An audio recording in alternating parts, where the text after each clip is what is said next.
Okay, we're going to look at coordinates now. This is a level 5 coordinate question. So it expects you to know about coordinates. It expects you to know about coordinates in all 4 quadrants. So 1, 2, 3, 4, all the way around. So you'll be working with positive numbers and negative numbers. Alright, so it expects you to know that.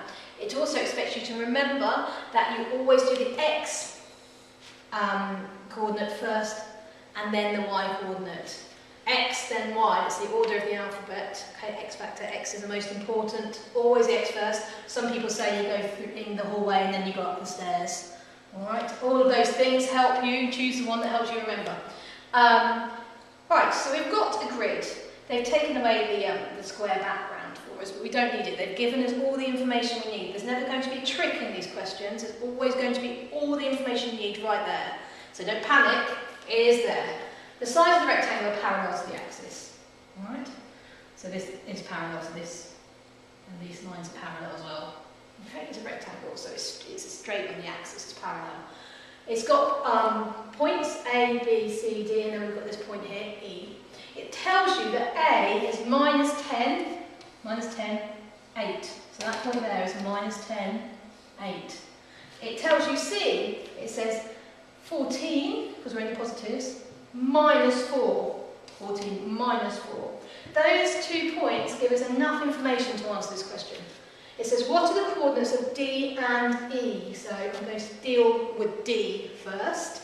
Here's D. So I have to think about what I already know. Now I'm doing the X first, so I've got to think about how far along this is. And A is going to help me here. A is minus 10 across the x-axis. So A is, look, D is the same amount across.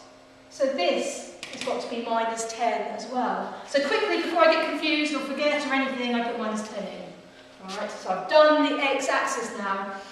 So I've done this way, now I'm going to do it this way. So how far down from 0 am I? A doesn't help me here because A is plus 8 up there. So if A doesn't help me, then C must help me because the information is here. So let's think about it. We've gone down. If you look at C, they are down the same amount. So C is negative 4, so that means D must be negative 4. Very quickly put it in. And you can see they've both got negative signs, and D is in that negative quadrant. So that looks pretty good to me. I've done D. So now E is not on the corner, is it? It's up here. So we've got it right on the X line, the 0 line, sorry. It's not anywhere across on the X, is it? It's 0, it's on the 0. So the first thing is 0. And then we've got to think about how far up it goes. So which bit of information is going to help us? It's got to be A, hasn't it? How far up have we gone? A is 8 up, so E is 8 up. So the y-axis is 8.